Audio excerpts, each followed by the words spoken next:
Good afternoon, everyone. Today is the 23rd of March, and it is theoretically summer. So enjoy the summer for the 3 days that we're going to have it. And I'm wearing sandals.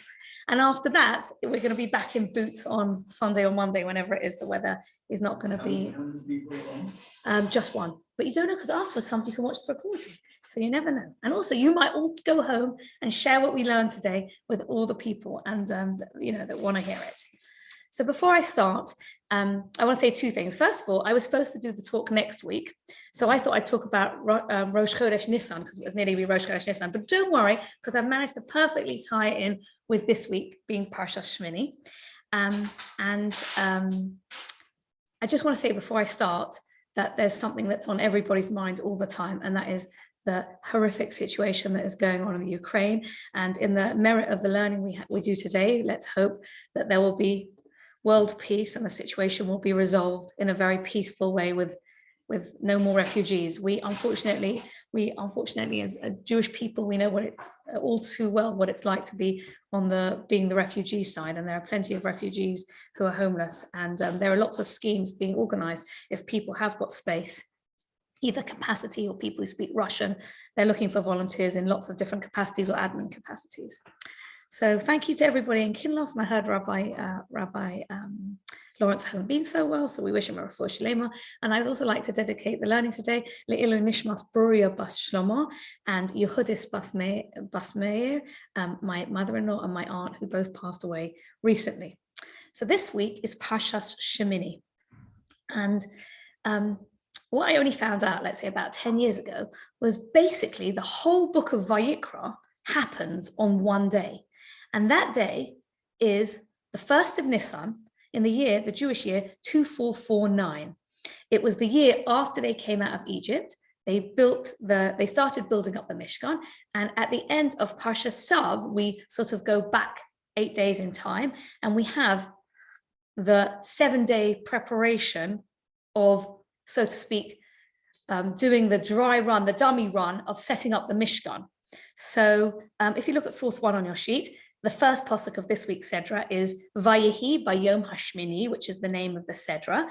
Korah Moshe Aron Ulevanov Ulezikne Yisrael. On the 8th day, so there were like 7 days of preparation of the Mishkan being set up. And on the 8th day, Moshe calls Aron and his sons, because the first 7 days, the 7 practice days, were the days that Moshe actually acted as the Kohen Gadol. We actually know, according to Torah, the date that the Mishkan was set up, and that is in the Shemos at the end of Parshas Hakodesh, Shemos Mem, source B on your sheet. Bayom Chodesh Harishon be'echad lachodesh. So Chodesh Harishon, the Torah doesn't call the months of the year according to the Nissan Iyar Sivan. It's called the month of the year according to the month. And obviously there's a difference of opinion whether the year starts at Rosh Hashanah with Tishri, but we won't go down that road.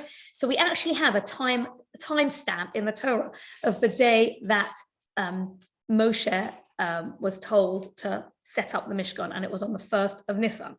So we have the commentators who say different things about it. So source C on your sheet will be the Ibn Ezra, who says it looks like by Yom HaShmini, you might think it's on the 8th day of the month of Nissan, but in fact, he says that it was not. That we go back in time, as I said before in Parshas Tzav, and the 8th day is actually what's Rabbi Dr. Rafi Zaram refers to it as Mishkan dedication day, the day that the Mishkan was dedicated, and the whole of Vayikra, pretty much except for the run up of these 8 days, the 7 days running up to it, happened on Mishkan dedication day, and also some Shemos and also a bit of Vayikra.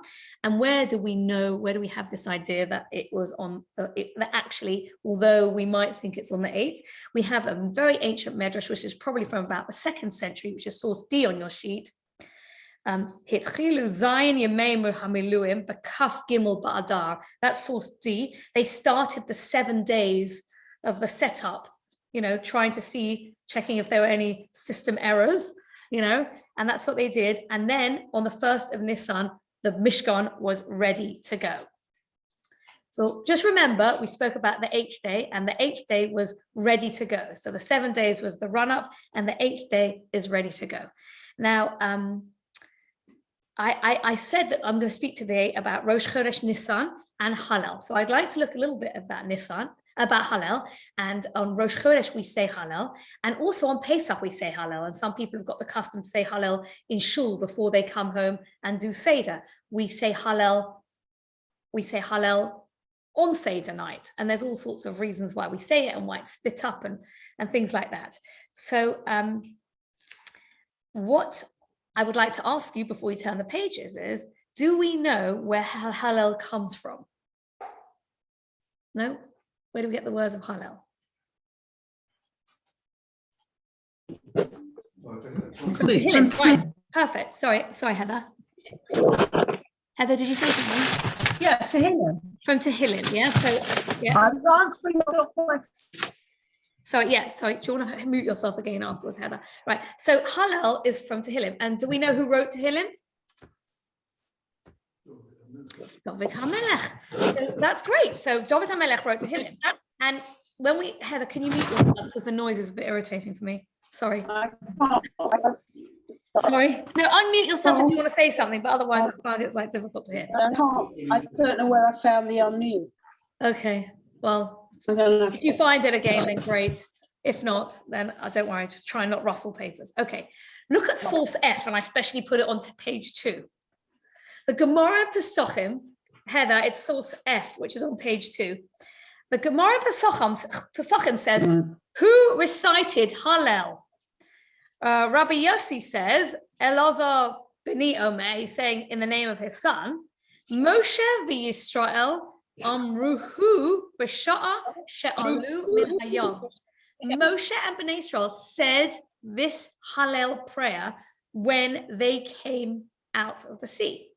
So now you're thinking to yourself, okay, that's a little bit strange because David HaMelech wasn't born yet. So then we've got this question for lots of other things, and it's difficult to explain, but basically, the Bnei Israel and Moshe, when they came out of Egypt, they sort of had like divine inspired, or they were like inspired by the moment, and they said words of praise. Whether or not they said the exact words of Hallel, whether they did or whether they didn't, so maybe I can mute you, Heather. I think I can. That's it. Okay, so unmute yourself if you want to say anything now. And if not, just go like this and hopefully I'll notice. That's just fascinating to me when I found this in the Gemara, that when the Bnei Israel came out of the Yam Suf, they said Hallel. They were praising Hashem for what had just happened to them. And we also know that Bnei Israel also said Oz Yosher. So I just thought that was fascinating. And being that we're running up to Pesach, I would like to focus in on one chapter of Hallel, and that of B'tseis Yisrael Mimitzrayim. So if you look at source E on your sheets, some of this is quite hard to translate. So I've translated it. It's on page 1. I just didn't want you to know that it said F. So back on page 1, and this is almost like your front page, because we're going to look into the words of B'tseis Yisrael. So B'tseis Yisrael Mimitzrayim, Beis Yaakov Me'am Loes. When Israel came out of Egypt, Beis Yaakov, the house of Jacob, Me'am Loes. Me'am is a people. Loe is a little bit more difficult to translate. Most commentators say it means a strange language or a foreign language. The first question I want to ask is, we've got lots of names for the children of Israel. So it starts off by saying, B'tseis Yisrael Mimitzrayim, but then Bnei Israel are called Beis Yaakov. It's like another way of saying Bnei Israel. I don't know, there's like this really weird noise that's disturbing me. I hope it's just the computer making a fan noise. So how do we understand Beis Yaakov? When I say Beis Yaakov, what are you thinking? Shabbos afternoon group for women. Why? Because Sarah Shnira set up Beis Yaakov. Why did she call it Beis Yaakov? Because if you look at source 2 on page 2, okay, this is the Shemos Yud Tes Gimel. When the Bnei Israel were about to receive the Torah, it's Moshe is instructed by Hashem, Kosomar leveis Yaakov, so you should say to the house of Jacob, V'saged livnei Israel.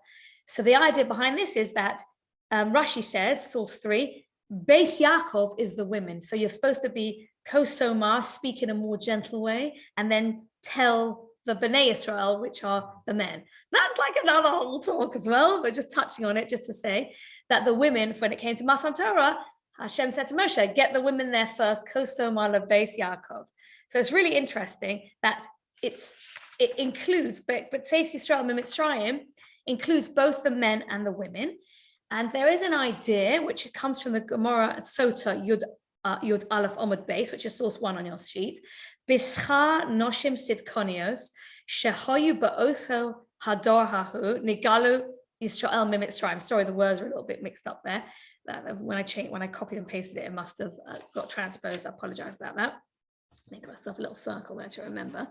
That somehow the women are the heroes of the Pesach story, and it comes perhaps from Beis Yisrael Mitzrayim, and we have this unusual expression thrown in of Beis Yaakov Me'am Loes.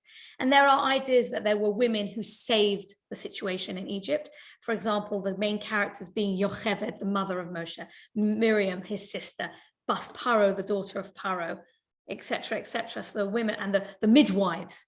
So women were almost central characters, and there's a lot of midrashim about women who were very brave, and they went they encouraged their husbands, and they went and they gave birth under the orchards. And the fact, according to the midrash, that they had 6 babies at a time, as far as I'm concerned, that's incredible just in itself. Let's look at Posuk Beis. Me'am Loes, a strange language. Rashi says, what does it mean, a strange language? There's a strange language in Egypt.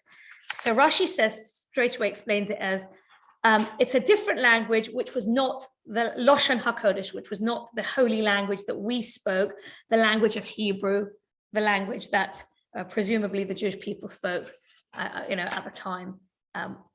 Although I don't know what the writing must have been, different, because I don't think the way we have the Torah is exactly as it was when we first got it. So why are we writing something about a strange language? Where does this come from? So when we think about Bnei Israel leaving Egypt, we spoke about the fact that the women might be responsible for the things that a lot of women central characters played in the leaving Egypt, and the women themselves, who were very brave and did lots of things beyond their skill set. The people in Egypt, we know in the Haggadah, we say that Paro made us slaves and he treated us beforech. That people say, for example, you were a master baker, you would be put into making stones, and then that wouldn't be your expertise. Or someone was a doctor, they were told to do childcare, and that wasn't their expertise. It's very frustrating if you've got a set of expertise not to be able to do something in your work of your expertise. And the women were given men's jobs, they say, and men were given women's jobs. So it's just quite interesting. So let's look at source 5 on your sheet. Another understanding of Me'am Loes. What are we talking about? A strange language. And the Medrash tells us, because of 4 things, Israel was redeemed from Egypt. And the 4 things are, according to this Midrash, that they did not change their names. We don't exactly know what that means. What does it mean they didn't change their names? That perhaps they didn't give themselves English-sounding names. So, for example, my English name is Evelyn, but my parents call me Chava. So maybe in Egypt, or perhaps some people have more anglicized names. So in Egypt, apparently they didn't change their names. Or perhaps some opinions say that they kept the names of their forefathers. They kept the names, they went back to the history. They didn't ignore the past. They still hung on to that. Or they didn't name their children after Egyptian deities or something like that. Another thing they didn't change was their language. Possibly they still spoke the Hebrew language between themselves, or possibly they didn't use foul language or inappropriate language. They spoke to people nicely. They did not speak Lashon Hara. This is what this Medrash says. Perhaps that means they didn't inform on people. Let's say if you saw someone doing something not right, you didn't go and tell the authorities. And the 4th thing is that they did not behave immorally. A completely different way to explain the idea of a foreign language is because of Moshe. Now, we are told that there's a medrash which when Moshe was a little boy, he was raised in Pharaoh's court, and there was this idea that he was offered a plate of coal or some the crown or diamonds or something like that. And he wanted to touch the shiny crown. And there was an angel, this is what the Midrash tells us, and moved his hands to the coal and he put the coal on his mouth. That's what the Midrash tells us. And because of that, Moshe had some sort of speech impediment. And we see, if you look at source 7 on your sheet, in Shemos Dalad Yud, Moshe, when he gets chosen by Hashem at the burning bush, he says, Moshe is very, very reluctant. He does not want to be the leader. Vayomer Moshe el Hashem, bi Adoni, lo ish devorim anochi, I am not a man of words. Ki kavad peh va'oral lashon anochi. I have got some sort of speech impediment. I cannot speak fluently. And the Rashbam, who's Rashi's grandson, who died at the end of the 1100s, 1150, something like that, Shmuel ben Meir, he says, Eini boki belosham Mitzrayim. Moshe says, I can't speak Egyptian well. So me'am lo'ez means a language that Moshe was not able to speak well, because he says, I left Egypt when I was a young boy. And according to Medrash, he only comes back to the land of Egypt at the age of 80. He lived in the desert, he lived in Midian, and he didn't come back until he was 80 years old. So they lived in the land of Egypt, and there was the Egyptian language, but Moshe himself had this me'am lo'ez, this unusual language. I just want to pause there for a moment and just say how incredible that must have been for Moshe to be the leader, given that either he had a speech impediment or he had been out of the country so long that he almost didn't understand the language that was going on at the time. And I think that makes his leadership even more remarkable. And I would like to talk today about how, not Moshe, just Moshe, how other characters hidden in this B'tseis Yisrael overextended themselves and managed to overcome their own natural ability and sort of did something a bit supernatural. Let's look again at the front page for B'tseis Yisrael. A Pasuk base. Haisa Yehuda Lakodsho Yisrael Mamshalo Sov. Really hard to understand this. I'm translating it as Yehuda became his sanctuary. I'm assuming we're talking about the sanctuary of Hashem, but it could be the sanctuary of the people.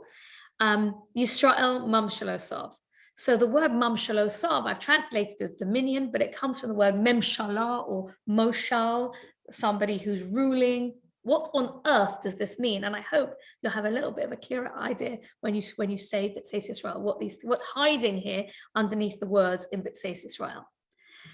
Another question, Haisa Yehuda, is Yehuda masculine or feminine? Why did you say that?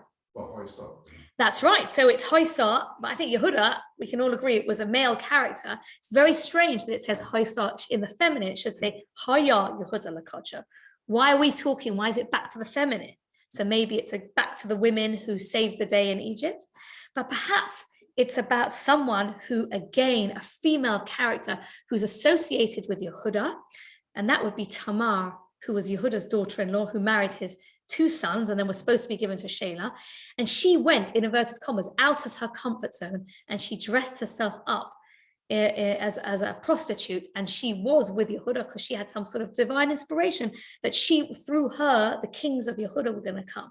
Again, we've got another character who went above and beyond, out of their comfort zone, and became a leader and fulfilled their role in history. What do Hazel say about Haisa Yehuda Lakadsho? Where was the time that the tribe of Judah did something to sanctify Hashem's name? And for that, you look at source 9 on your sheet, and it talks about the prince of the tribe of Yehuda, whose name is Nachshon ben Aminadab. And so the Gemara in Sota, Lamed Zayin Amud Aleph says, Kashe Omdu Yisrael al Hayom, Hayu Shavatim Menatzchim Zeh im Zeh. All the tribes were having an argument. Zeh Omer, everybody's saying, I don't want to be the first in the water. Look, it's like all that water. I'm not going in. It's too deep for me. I'm not going in. And everybody's like faffing around. Nobody wants to go in. Everybody's scared. I don't want to go first. Kafatz Nachshon ben Aminadab, a man called Nachshon ben Aminadab, who became the prince of Yehuda, who's the first tribe to offer up a sacrifice on Mishkan dedication day, the 1st of Nissan, when the first day that the korbanos were offered. V'yered layam tachila, and we have this character, Nachshon ben Aminadab, who comes and he stands up and he says, I'm just going to go, and I'm going to go in the water. And there's like an image in my mind of him walking, and it's sort of like he's walking and walking and walking. I don't know if anybody goes to the beach, but I do. They sort of think like, I'm just going to go a little bit further in. And then like, you're like, how's this going to work? Because I'm drowning and my feet can't reach the floor and I can't keep my head above water. And he just pushed through. Again, another character who pushed through, who went above and beyond. I'd just like to pause for a minute here and talk about something very contemporary. I looked just randomly, I don't know why, I was thinking, Vladimir Zelensky, does anybody know Slavic, what the name Vladimir means? I looked it up on Wikipedia, so I hope it's reliable. Okay, anybody Slavish here? You're never going to believe this. His name can mean ruler of the world or great power. And I just think that is remarkable. I think he actually is a Jewish man. His parents are Jewish. And he himself is standing up and literally doing something, in my mind, absolutely remarkable. He's taken on Putin, and the world are not really helping. I know they're giving arms. I'm not judging. I know if they do get involved, it could be much worse. I'm just thinking how incredible it is that this man's name is Vladimir, and Vladimir means brave, great power, ruler of the world. And he has facing fear in his, he literally is staring fear in his face, and he's just trying and taking a stand. And I think that's remarkable. And as I was preparing this, I was thinking about this. Now, Rashi says, if you look at source 10, Kafatz Nachshon l'soch hayom va'amar ani ered techila. And Rashi says, Nachshon, the prince of Yehuda, says, I'm going first. And that's what it means when it says, Yehuda lakadsho, because someone from the tribe of Yehuda sanctified God's name. Hashem was like, go on, cross the sea, it will be okay. Everybody else is procrastinating, but Yehuda, the tribe of Yehuda, is honoring and showing glory of Hashem by going forward. And that is why, that's what this Yehuda lakadsho means. Doesn't explain the Haisa though. It doesn't explain the Haisa. That's why I told you that thing about the I've got my theory about that. I don't have anything to back it up. But you know who Nachshon ben Aminadab's sister was? Elisheva. So another whole topic for another time. So maybe she was the person who like speared him on, the wife of Aron HaKohen, Elisheva. Now, I spoke before about Vladimir Zelensky's name and what it means. And I'm not connecting the two things because obviously I take more note of what Hazel tell us than what Wikipedia tells me, because I'm not 100% sure if it's true, but that's the best I had because I don't really speak Slav. But the Hazel have a lot to say about people's names. And Nachshon's name, why Nachshon was picked as the person who was called the person who went into the sea first, because it doesn't say it anywhere in the Torah, but Midrashim play on people's names. And for example, it's attached to a link in the text. For example, Yehuda lakadsho, someone from Judah sanctified God's name. When did they do that? But Seis Yisrael Mitzrayim, at the time when Bnei Israel went out of Egypt. And we know the next pasuk is going to be Hayam Ra'av Vayanos, the sea split. Look what the Medrash Bamidbar Rabbah says about Nachshon's name. Loma Nikra Shemo Nachshon. Why is his name called Nachshon? Al Shem Sheyorad Techila LaNachshol Shebayam. His name was Nachshon. It's like etymologically a similar word. Nachshon and Nachshol. It means in the surf or the waves of the sea. So that the rabbis look carefully, they look at his name, they say, what does his name mean? They see Yehuda sanctified Hashem's name, and they bring all these ideas together and they say, it must have been Nachshon who went into the sea first. But either way, whoever went into the sea first was really going out of their comfort zone and working in a very supernatural way. They went out of their comfort zone. They outstretched themselves to be able to do that. And the Gemara in Sota carries on and tells us, Therefore, Yehuda merited to be leaders and become the king of Israel, because it says, Yehuda lakadsho Yisrael mamshelo sov. Now, also it could be that the temple was in the portion of Yehuda. Okay, keep that all in your head. Barry, do you want to say something before I carry on with something else? Am I confusing you? Are you all right? No? All right? Okay. Interestingly, there's another part of the Medrash which says all the tribes fought to go into the sea first. That's not told so much in the kindergarten because the Nachshon story is fantastic and it's like great for the kids. But actually, the Gemara tells us that everybody was like going, I want to be first, I want to be first, I want to be first. And if you look at source 13, it's again the Gemara Sota, Lamed Zayin, source 13, Shifto Shel Binyamin went first. They went into the sea first. Where does that come from? So there's a pasuk in Tehillim which says, Shom Binyamin Sa'ir Rodaim. I just want to write something. That there is Benjamin, the youngest Rodaim, ruling them.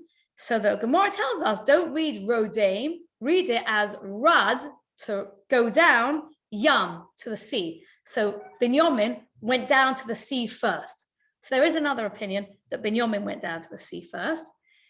But you should also know that there's a bit of an argument as to where the Kodesh Kedoshim is, whether it's in, because Yehuda and Binyamin's portion was sort of in the, perhaps both in the sanctuary. And so part of the sanctuary was in Yehuda's portion and part of the sanctuary was in Binyamin's portion. But it's just really interesting because a lot of people know the Nachshon thing, but they don't know the other part, which is about lots of people might be fighting over who gets the right to go in the sea. Going back to bits. Nobody said that nobody wanted to go first. So this one is everybody wanted to go first. They're all fighting. I want to go first. I want to go first. You know, it's like I want to sit in the front seat. You know, and then everybody's like, no, I want. No one wants to sit in the front seat. So it's both. So with a midrash, it's always difficult to understand what that means. But what can we learn about it? It's about like who felt that they were people trying to not do it, or were people all trying to do it? Was everyone vying for the honor? And it's what can we learn about it? If there's a situation, does everyone want to get involved? Is everyone trying to be part of the rescue mission? Or is everyone like, I don't want to get involved. This sounds too difficult. It's out my comfort zone. But today, for the purposes of what I'm going to talk about, I want to talk about Nachshon standing up and saying, I want to do something and stand out. Now, for me, this is the highlight of B'tzeis Yisrael. Hayom Ra'ov Vayanos, back on first page 3 from source E. Hayom Ra'ov Vayanos, the sea saw and fled. Hayarden Yisov Leachar, the Jordan turned backwards. Now, there's lots more to say about B'tzeis Yisrael, but I would like to concentrate on the sea saw and fled. What did the sea see? What made the sea flee? Okay, so there are many opinions. One, it saw the divine presence. 2, Bnei Israel. 3, perhaps the staff of Moshe with Hashem's name engraved on it. Perhaps we have the idea of Hayom Ra'ah. We can see the word in English, it works fantastically. Ra'ah means when you talk to someone and they understand, they say, oh, I see what you mean. So the idea of seeing, so the sea saw, the sea understood what was happening, that the Jewish people were coming, and split. My favorite approach is, again, a textual link, and that is the Medrash in Tehillim the Medrash in Tehillim for 114 Kuf Yud Daled, and it's source 14 on your sheet. What did the sea see? We're up to page 3, the middle of page 3, well, the third or fourth sort of page 3. Ra'ah Arono Shel Yosef. What did the sea see? They saw the bones of Yosef, Yored Layam, coming down into the sea. Omar Hakodesh Baruch Hu, God, speaks to the sea and says, Yonus Mipnei Hanos. You have to flee because of the one that fled. As it says, so you have to flee because Yosef fled. You, the sea, in the situation, you have to flee. What situation are we talking about? There's the reason why the Medrash says this is because the same root of the words, Hayom Ra'ah Vayanos, the sea saw and fled, there's a time where the word vayonos is used, and that is in Bereshis Lamed Tes, and it's the time when Yosef was the master, was a servant in Potiphar's house, and everybody was out for the day, and Potiphar's wife, it's in Parshas Vayeshev in Lamed Tes Yud Beis, and Potiphar's wife has been chasing this young Yosef, very, very beautiful. We're told Yosef, very, very beautiful. Vatit Sehu bebigdo lemar, and she grabbed him and caught him by his coat or his jacket or his clothing, and she said, Shechva imi, come and spend the night with me, come and spend time with me. And we all know exactly what her intentions were. Vaya'azov bigdo biyoda, and he sort of wriggled himself out his coat, and he left his coat and he ran away for his life. Vayonos, and he fled. Vayetse hachutza. Yosef was in a very difficult situation. It was probably worse than, medieval Britain. He was under the rule of Potiphar. And if he behaved inappropriately, he'd already spent some time in jail, and he didn't like that very much, I'm quite sure. I'm sure we had off with his head if he would have done something inappropriate. And we know that difficult times were ahead for him. I just said he was spent some time in jail. What I meant by that, he'd be spending some time before he came out to Potiphar's house. It wasn't yet, he hadn't yet been put in jail before he got taken out by Paro after the dreams. But he was sold as a slave. What is the Midrash trying to tell us by saying that Yosef and the sea had to split because of Yosef? How would it be that, imagine the conversation between Hashem and the sea going like, the sea's going like, I'm just sort of doing my, my tide's going in, my tide's going out. And Hashem's like, hi, Yosef's here, the one that fled. So now could you just please flee? The sea's going to be like, you're having a laugh, right? That's not how it went. What is it that Hashem was, so to speak, what message that the rabbis are trying to tell us by connecting the story of Yosef fleeing from Potiphar's wife to the sea having to split? Anybody got any suggestions?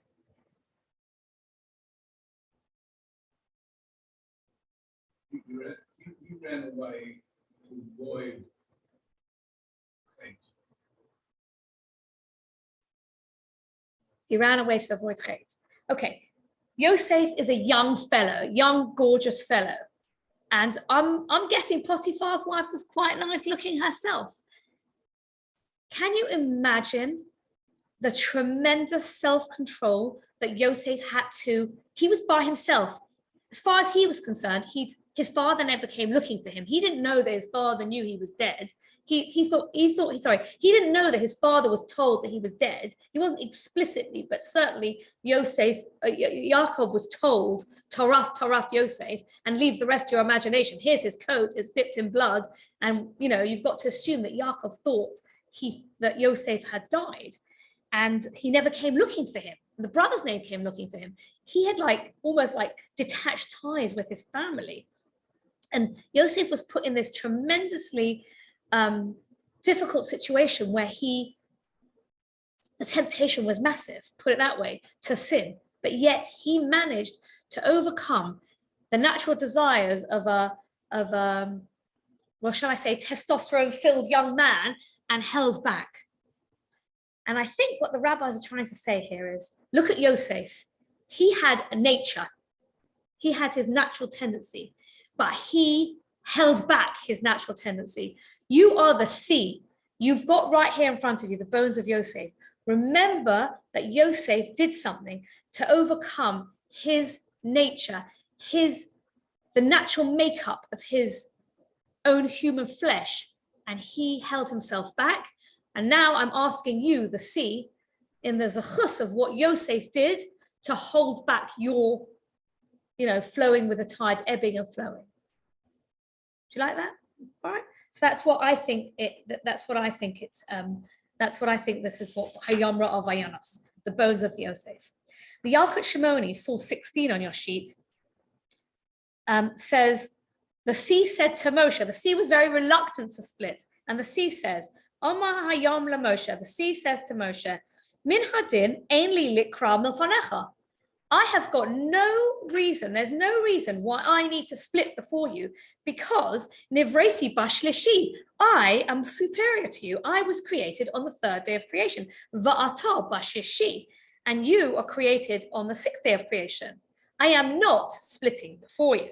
So we have this idea that he has to split because of Yosef, but we also have the idea is that almost like the sea's having a conversation. He says, Ela lo milfanecha ani nos. I am not going to split because of you, Moshe. Milifnei odon chuli oretz, milifnei Elohai Yaakov. I'm not doing it for you. I'm doing it because of God. But I want to go with a theme of the sea did it because of Yosef, who overcame his nature. So we've got the idea of Bayom Hashmini. We've got all the women who came out their comfort zone, the midwives who kept the babies alive. We've got Paro's daughter who stretched her arm out, came out of her comfort zone. Imagine, she couldn't have been living in the palace not knowing that her father had made a decree that baby boys were in the river. When she meets the baby boy, she sort of took that baby in, knowing full well she was going against her own father's decree. When Bnei Israel left Egypt, Moshe was very insistent that he took the bones of Yosef with him. Yosef made his family promise that they would take his bones with him. And in Shemos, Yud Gimel, Yud Tes, which is source 17, we see it says, Vayikra Moshe es atzmos Yosef imo, ki haspea heshbia es et Bnei Israel, because Bnei Israel swore, Pakod yivkod Elokim eschem, v'ha'alisem es atzmos sai mizeh itchem. Please take my bones with you. When the Bnei Israel were told they were allowed to leave Egypt, what were people busy with? They were busy collecting gold and silver from their neighbors. That's what they were busy with. But what was Moshe busy with? Look at the Gemara in Sota source number, source 18, Gemara Sota 13a. Hazel tell us how beloved the mitzvahs were to Moshe. Moshe overcame the natural desire. Everybody wanted to get silver and gold as they were leaving Egypt. They all felt they were slaves and they felt they deserved to get paid, although Moshe himself was not a slave because he was in the tribe of Levi. All the Jewish people were involved taking plunder from Egypt, but Moshe was involved in taking the bones of Yosef.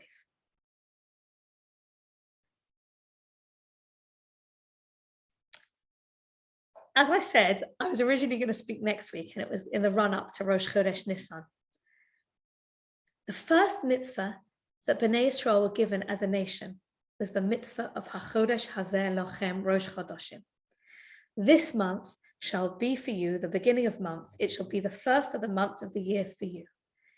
The first thing Bnei Israel were given when they were free is time management. A free person is entitled to choose what they do with their time. And we then mark the calendar by the moon and the time. What's fascinating, I heard Rabbi Kimchi say this a couple of weeks ago, that people measure time different ways. If you're a student, you measure time starting in September, in the term, the academic term. If you're an academic, you have the terms. You measure time according to that, the school year. If you are an accountant, you measure time according to the fiscal year. So people measure time according to what is important to them. And for us, the word Chodesh means chadash, lehit chadesh, to renew. The moon, every single month, waxes and wanes. It gets smaller until it's not there anymore, and things look dark and bleak, until it renews itself and it becomes alive again. And the sun is from the word l'shanot, the sun is a shemesh, but the word the year, the cycle of the year, which we count according to the movement of the earth around the sun, is that l'shanot means to repeat. So we hope that we're not just going round and round in a circle, that we hope every year we sort of move up a level and we're going more in a spiral, in a cyclical spiral, rather than just going round and round in circles. But a Chodesh is renewal. And we hope that every single month, even if things are not going well for us personally or for us nationally or in the whole world, that we hope that we count the months according to the moon, because we're hoping there's always an opportunity for hitchadshut, renewal, that there's a cycle of renewal. And in fact, when we, just before we say Shema, we say in Yotze Or, Uvetuvo machadesh b'chol yom tamid ma'aseh bereshis. Every day we've got an opportunity. I know that I say every morning I wake up and say, right, diet starts today. And it never does, but never mind. Every day you wake up in the morning and you've got a fresh chance, a fresh slate. And that is the idea of Judaism, that we have Chodesh, lechadesh, to renew. There's always new things happening. There's always the opportunity for a fresh start. We always have that fresh start. Pesach is the time of freedom. It was physical freedom, being slaves in Egypt, but also spiritual freedom. In Nissan, it's also the month, the word Nissan also sounds like Nitzan, which are buds and blossoms.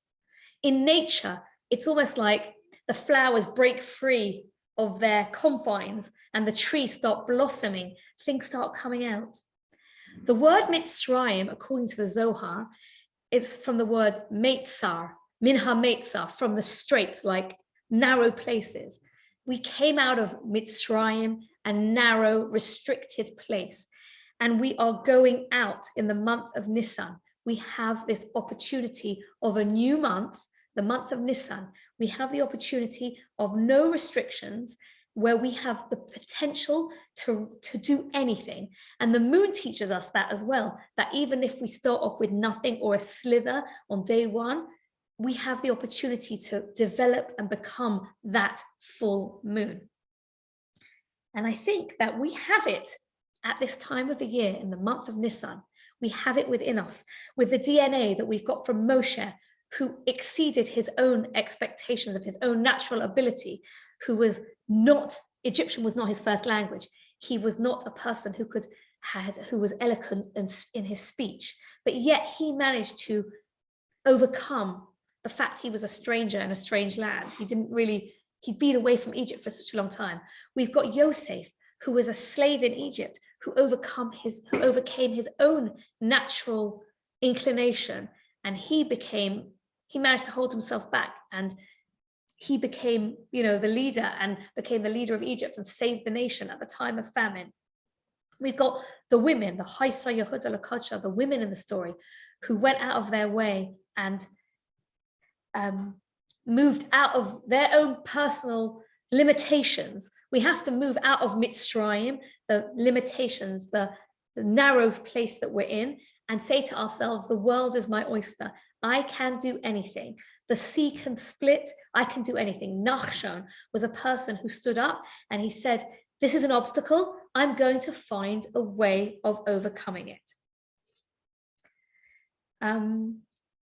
The Maharal of Prague, in his book Tiferet Yisrael, source 21 on your sheet, tells us that the natural world was created in the 7 days of creation.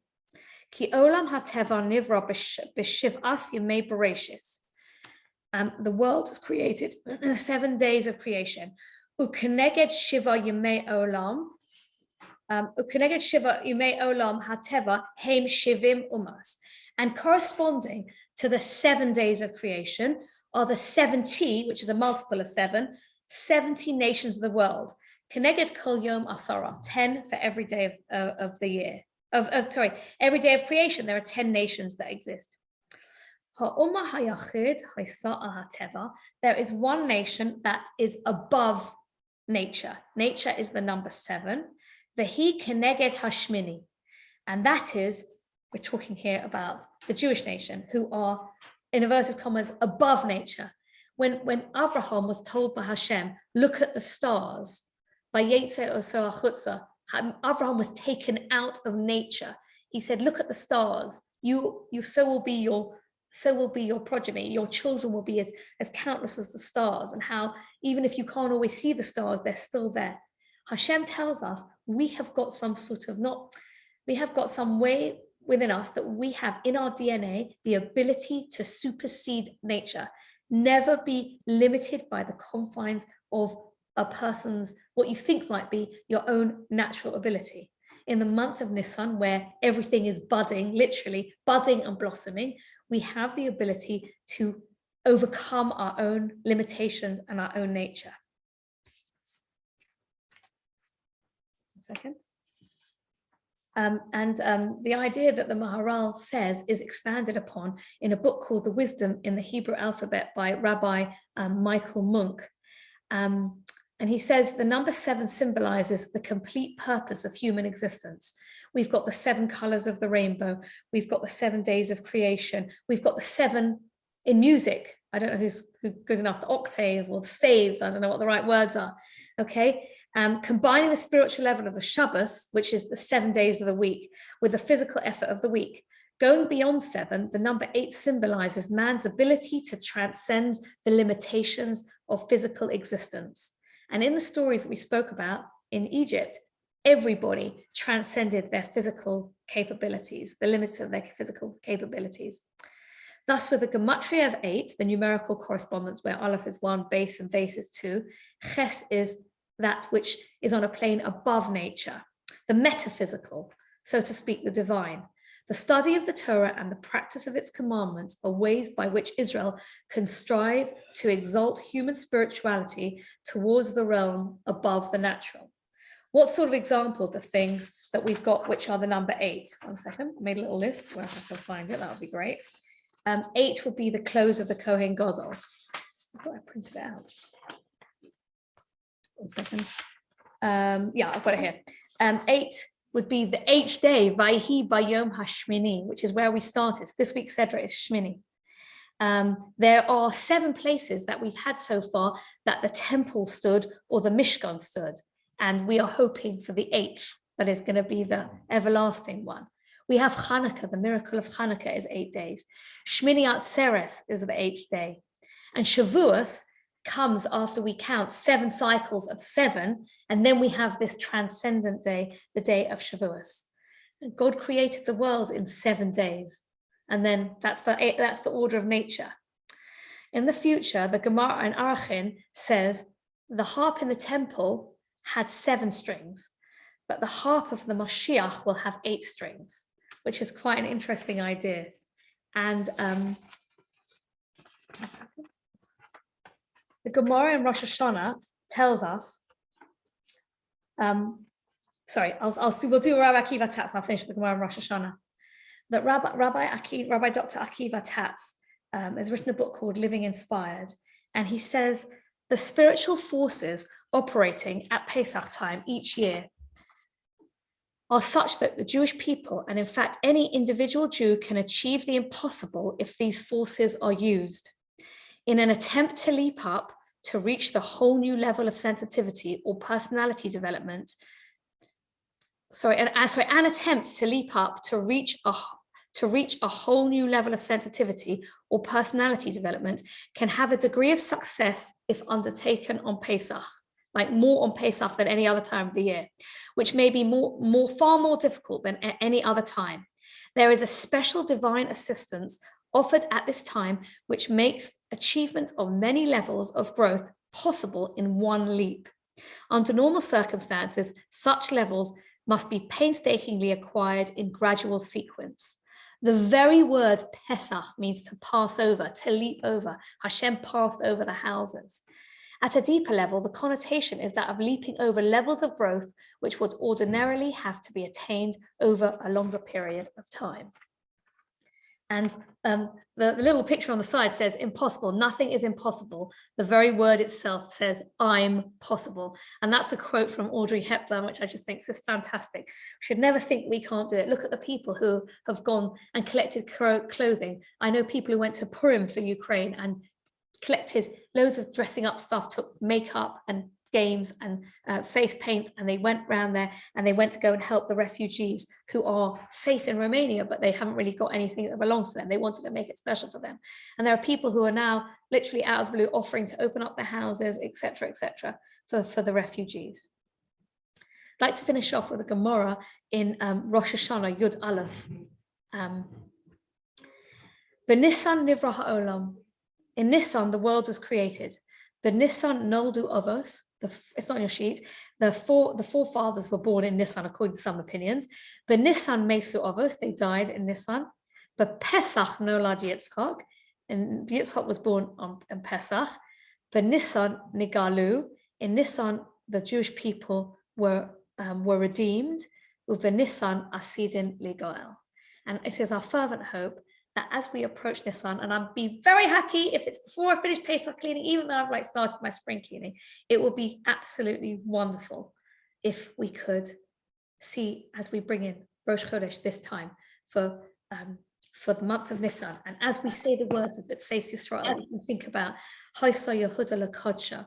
What can we do like Yosef, like Yehuda, like Moshe, like Nachshon, like Miriam, like Yocheved, like Elisheva, what they all did, where they had this sort of miraculous, where they managed to overcome their own nature. And I hope that everybody has a wonderful, wonderful Pesach. Any questions? You almost say they moved Joseph's bones. We're not allowed to move there, are we?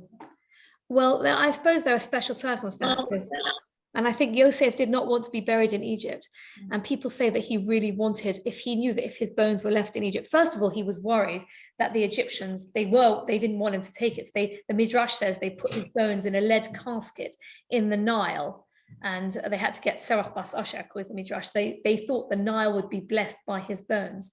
So Yosef was worried before he died. He said, I want my bones to be taken out of Egypt. He wanted the Bnei Yisrael to want to leave. He never wanted it to be that they had an attachment to the land of Egypt. He knew there would be a redemption, and he didn't want them to ever say, you're not going to leave. So, How soon after when he died, how soon after did they leave?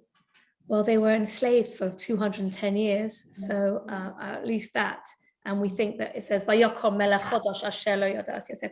It could be longer than that. I'd have to think about it. Are there Jews buried in Egypt at all? I'm sorry? Are there any Jews buried? I don't know. My father was born there. I don't know. There must be people who are buried in Egypt, because I know lots of people who lived in Egypt. There was a large Jewish community of people in Egypt. I think it's like quite funny for people, you've got these Pesach programs all over the world. Like it's a bit ironic to have a Pesach program in Egypt. I don't know if there ever was one. It would be had there been one. I know there's like all different places, like you can go to Morocco and I don't know, all sorts of interesting places. Reverend Tanner put an article in the Jewish Chronicle, and he said if people going to all these places, they should go to the South. Well, when we'll be allowed to. Let's hope this year it works out that we'll be allowed to. Anyway, thank you for joining, and I hope everybody. Barry wants to say something. Just want to know, Thank you.